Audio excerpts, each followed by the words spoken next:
As everyone involved on Twitter knows, or anyone that's familiar with the online Roman Catholic and Protestant apologetic dialogue, there's been a lot of recent discussion and controversy about St. Augustine's view of concupiscence and how it relates to the doctrine of justification, as taught by the Council of Trent.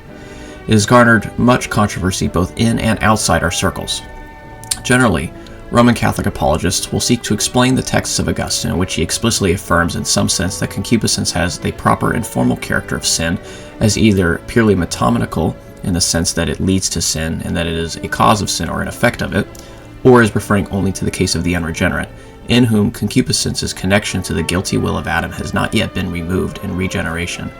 However, there's another approach that has garnered some attention in the past few months, particularly among the online Thomists, such as Christian Wagner, Kevin Fernandez, and Michael.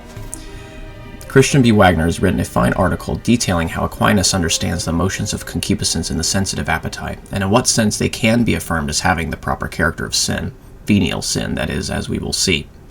Before delving into what Thomas's explanation is, some understanding of the key distinctions has to be grasped. First motions are completely outside of and antecedent to the will, simply speaking.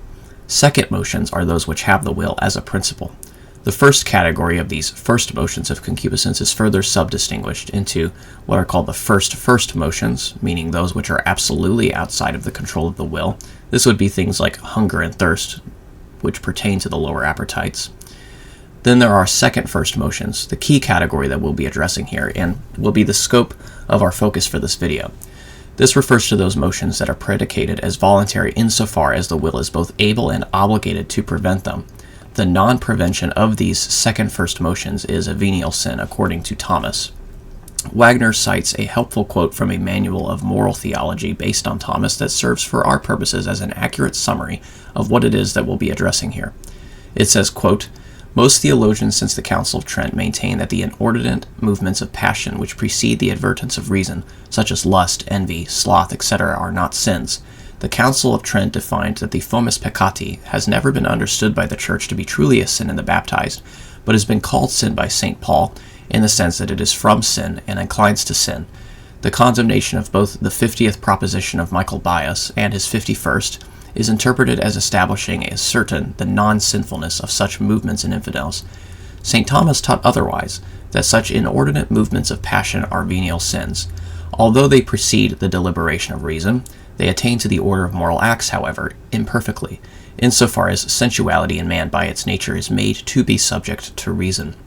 Reason can and ought to control these motions, but fails to do so owing to the great number of them possible to occur.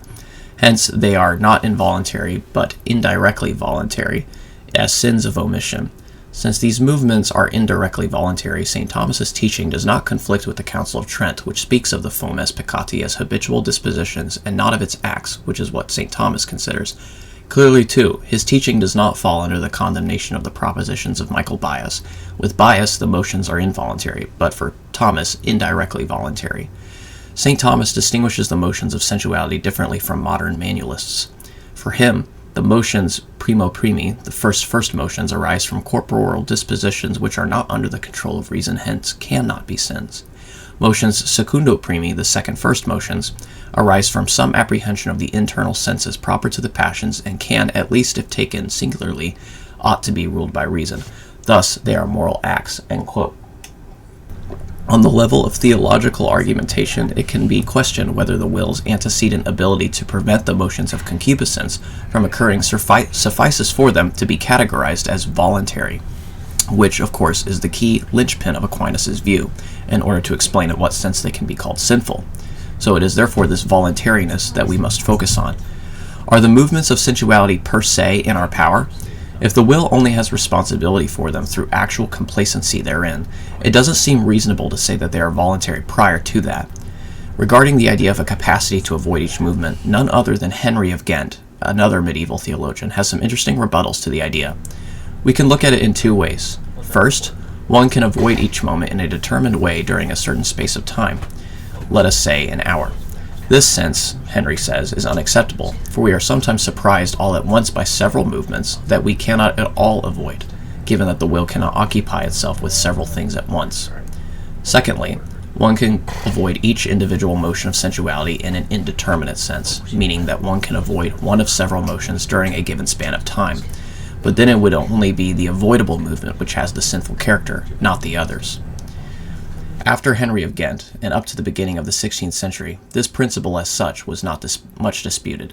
It was simply denied in a global way that a passionate impulse preceding the intervention of the higher faculties could be morally imputable. However, this medieval thesis and the opposition to Aquinas gained further attention in the 16th century under the leadership, surprisingly, of the school of Salamanca being influenced by Francisco de Vitoria in his Summa commentary. Commenting on his view, Roger A. Couture notes in his monograph on this, originally in French, published by the Pontifical Gregorian University, the following, quote, "The starting point of the discussions is the scholastic principle. Man can avoid each movement, but not all of them. In a passage that will be much debated, Thomas illustrates this principle by citing the example of someone who, feeling a carnal movement arise within him, directs his attention toward higher thoughts, but at once sees a movement of vanity or pride arise.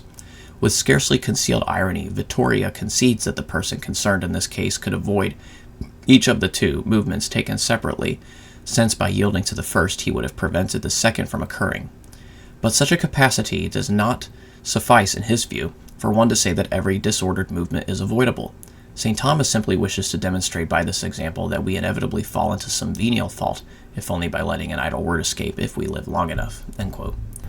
The idea is that the movements of concupiscence, according to later scholasticism, were only culpable if the agent is negligent, meaning that he does not prevent them, although he is both able and obligated to do so.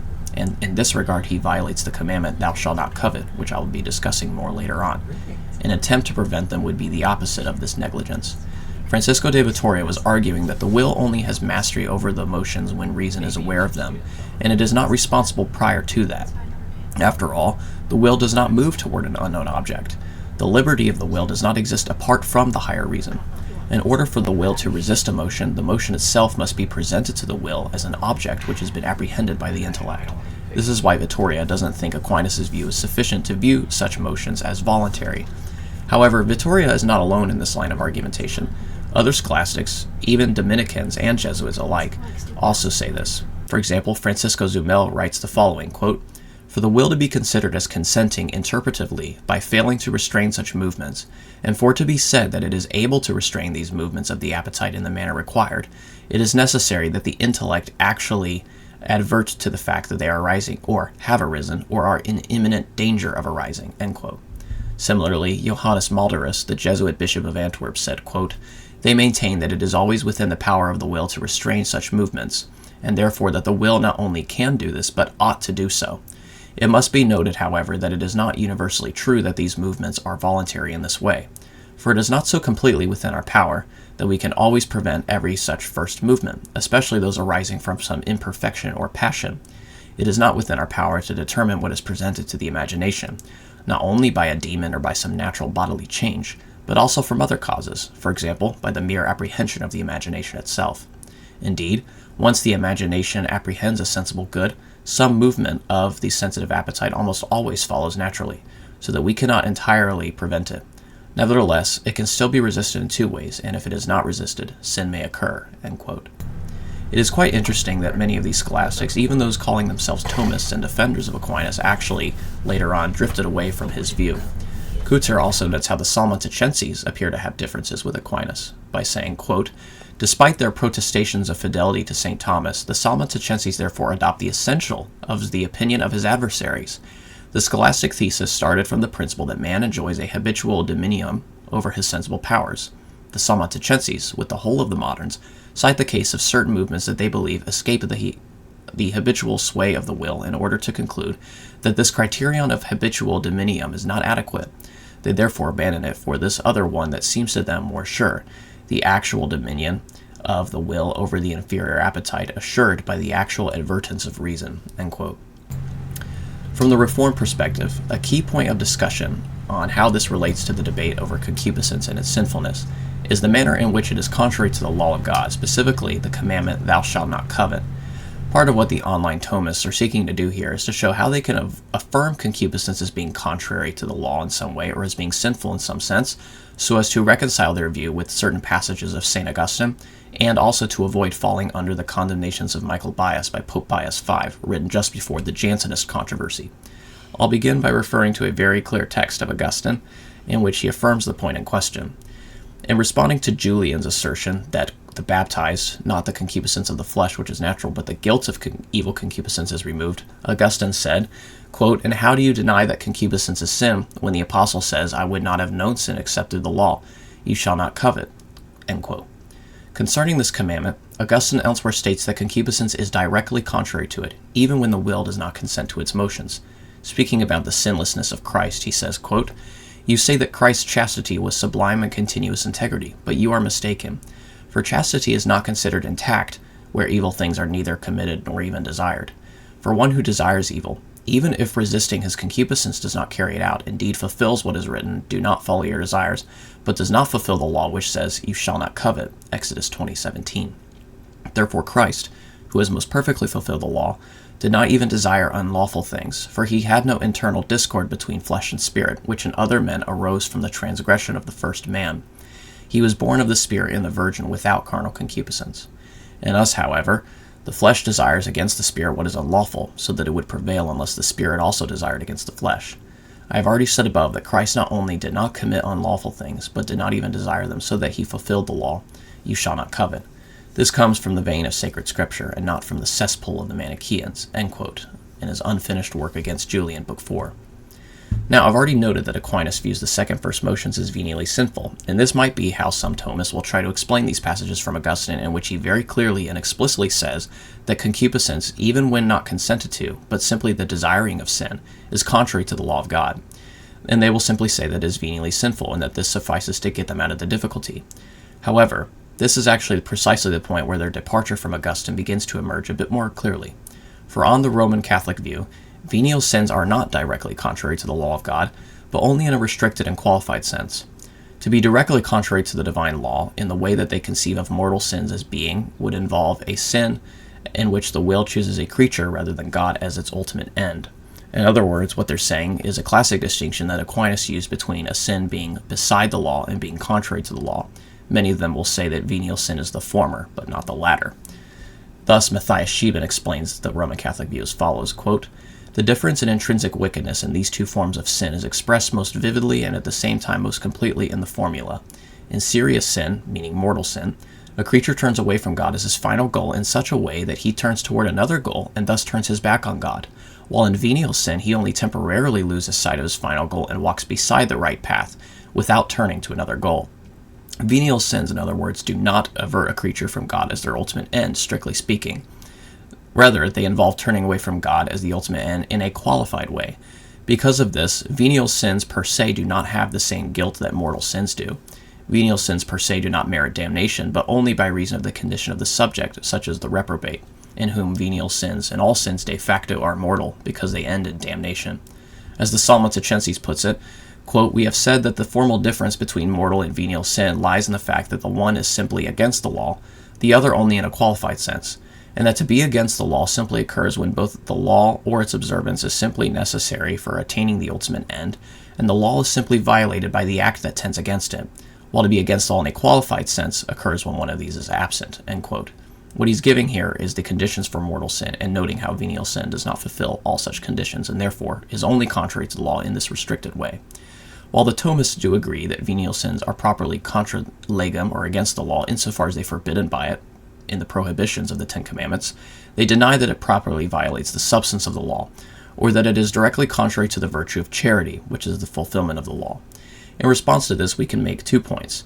First, this is not the way that Augustine himself conceives of venial sin. It is certainly true that throughout his writings, Augustine speaks of lesser and greater sins, and of some sins which are mortal and some which are venial. He does indeed use that terminology. However, the question is whether he understands it and the concepts they represent in the same manner that the Council of Trent and later Roman Catholic theology does. Eugene F. Durkin, a Roman Catholic patristic scholar, makes the following comment that is quite illuminating. Quote, "Every sin, venial sin, is somehow opposed to God's law. Indeed, if one venially sins were not forbidden by God's law, they would not be sins. Augustine is especially insistent in his book Against Consentium that all lies, even the most trivial, are contra legem. There he insists that even though some sins are serious and others are slight, one must not be led to say that some sins are illicit, others licit, end quote. Elsewhere, Durkin says that the medieval explanation that the accumulation of venial sins binds one to damnation via a disposition of mortal sin, quote, finds no justification in the writings of Augustine himself, end quote. The point here is that he's talking about what is known as the theory of the coalescence of venial sins. Augustine makes this point common throughout many passages in his writings, and many will simply try to explain them by saying that all Augustine means is what the later medievals meant, that venial sins are, or accumulation of venial sins are mortal in the sense that they dispose one to mortal sin. However, multiple Roman Catholic patristic scholars concede that this is not in fact the case. Similar admission can be found in T. Damon in the Dictionary of Catholic Theology, published in French, saying, quote, St. Thomas takes care to explain that such a text on the subject of coalescence from St. Augustine should be understood in this dispositive sense. Historians, however, acknowledge that the thought of this father is far from having in this the distinction of theological doctrines. Similarly, Joseph Mausbach, in his book on the Augustinian ethics written in German, says, quote, the theologians of the Middle Ages interpret Augustine's statements in the sense that the repetition of venial sins brings about not essential but rather dispositional mortal sins, insofar as it strengthens passion and weakens the natural and supernatural hold on God. An indication of this meaning cannot, however, be demonstrated from Augustine himself. It is entirely absent from the named passages, end quote. Elsewhere, Augustine explicitly teaches that concupiscence is contrary to charity, to the love of God, which is the ultimate end or fulfillment of the law. The reason why believers do fulfill the commandment or the law is because God does not impute the remaining sin. There is thus an ongoing non-imputation of sin that takes place. Augustine says, quote, why then may not all sins said to be equal? May not the reason be that the transgression of the law of love is greater in him who commits a more grievous sin, and is less in him who commits a less grievous sin? And in the mere fact of his committing sin, any sin whatever, he becomes guilty of all. But in committing a more grievous sin, or in sinning in more respects than one, he becomes more guilty. Committing a less grievous sin, or sinning in fewer respects, he becomes less guilty. His guilt being thus so much the greater the more he has sinned, the less he has sinned.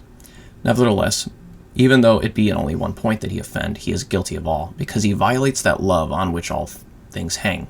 If these things be true, an explanation is by this means found, clearing up that saying of the man of apostolic grace, in many things we offend all. James chapter 3, verse 2.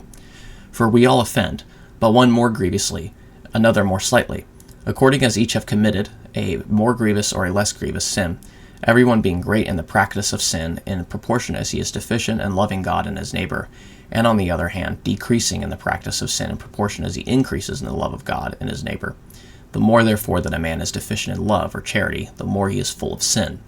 And imperfection in love, or perfection in love, rather, is reached when nothing of sinful infirmity remains in us, end quote. This comes from Epistle 167 to Jerome. He also says in his treatise on man's perfection and righteousness, chapter 8, quote, love, however, which is the greatest among the three, is not to be superseded, but increased and fulfilled, contemplating in full vision what is to be used to see by faith, and acquiring in actual fruition what it only once embraced in hope. Then in all this plenitude of charity will be fulfilled the commandment, you shall love the Lord your God with all your heart, and with all your soul, and with all your mind.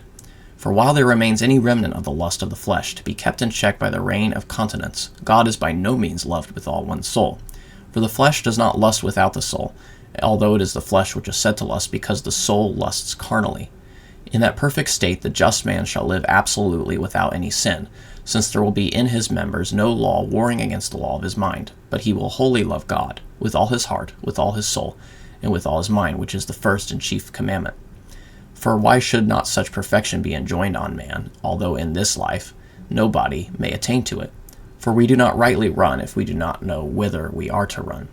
End quote.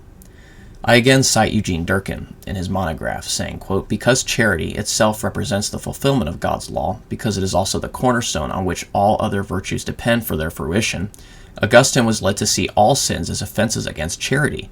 Just men do not have perfect virtue or charity in this life. So far as they culpably lack in virtue, so far as they, in other words, commit the slight sins of daily life, they are not perfectly fulfilling the law, end quote. Augustine therefore teaches that concupiscence prevents one from fulfilling the command to fully love God with our whole and entire being, and that the lack of this perfect charity is itself sinful and does not perfectly or fully satisfy the law of God. This is why Augustine elsewhere says, such as in his Retraction, that all is counted as having fulfilled the commandment when God has pardoned what remains. Thirdly, it is also not clear that Augustine neatly distinguished between first and second first motions of the sensitive appetite in the way that Aquinas and the medievals do. It is true that he talks about different degrees of temptation and the movings of concupiscence. The classic text appealed to for this was De Trinitate, Book 12, in which Augustine describes the process of temptation using an analogy of Adam, Eve, and the serpent before the fall. If only the lower reason were to consent to a movement of concupiscence, the analogy goes, then it is as though only the woman gave in to the serpent. Yet Aquinas' concept of the movements of the sensuality as sin, being based upon the will not being able to prevent them, is not present in this passage from Augustine. Much of what is read into Augustine comes actually from Peter Lombard, with whom the scholastic debate on this subject had its beginnings, not from the Bishop of Hippo himself. This is a reality that is recognized across scholarship, including the most traditional of Roman Catholic studies. I once again quote Roger Couture, and he says, quote, "The master of the sentences certainly went beyond the thought of St. Augustine in classifying as a venial fault the first illicit movement of the sensible appetite even before the intervention of reason. This was the origin of the famous theory of the sin of sensuality.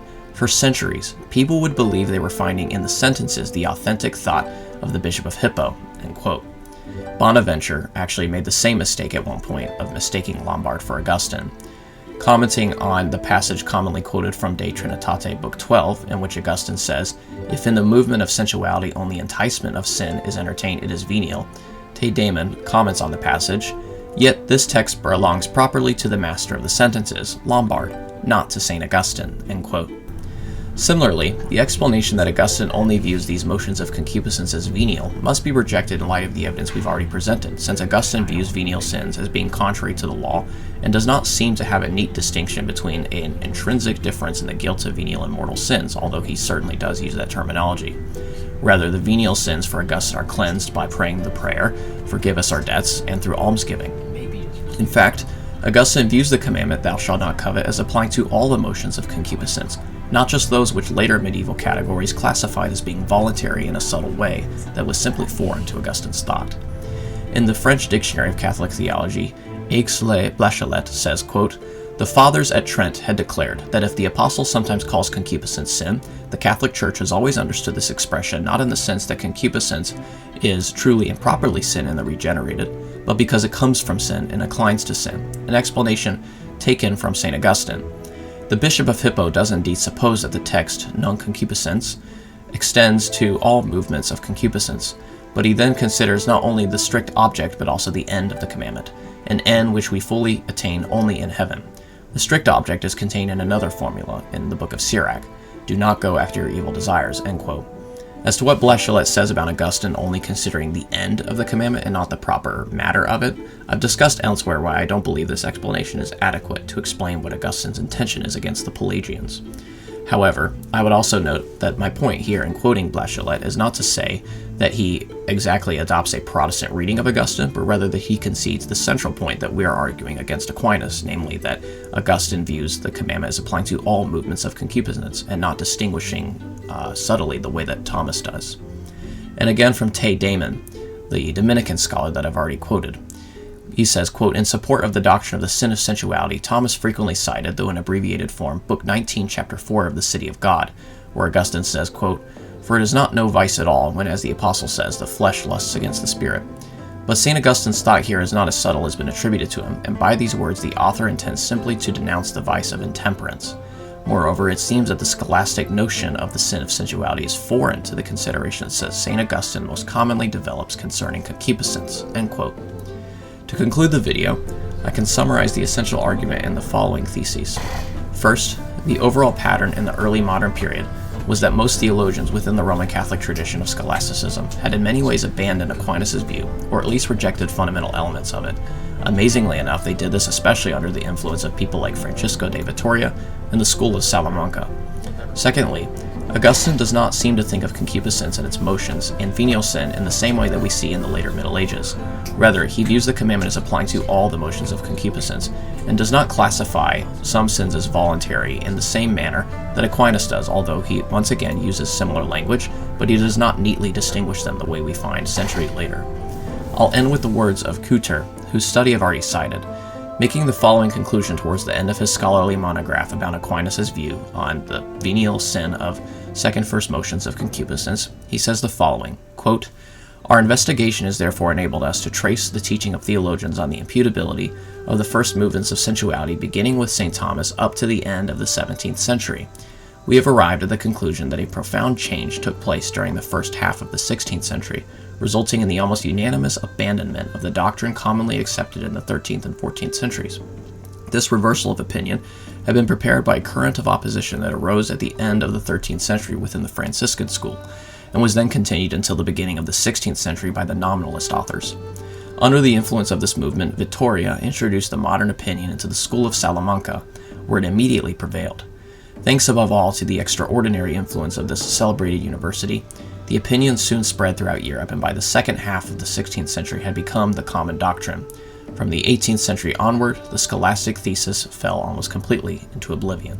End quote. I'll end this video by noting that what I'm not arguing here is that Augustine necessarily distinguished between mortal and venial sin in exactly the same way as either Roman Catholic writers or the way that Protestants may have debated about it. Rather, what I'm saying is that the explanation given by some Thomists as of late as to the texts in which Augustine speaks about the sinfulness of concupiscence are not adequate and do not represent an accurate and historically reliable interpretation of his thought, based on observations we've seen both from the primary sources and by common admissions from Roman Catholic patristic scholars themselves. Thank you for watching this video, and please subscribe to my channel if you get the chance. May God bless each and every one of you.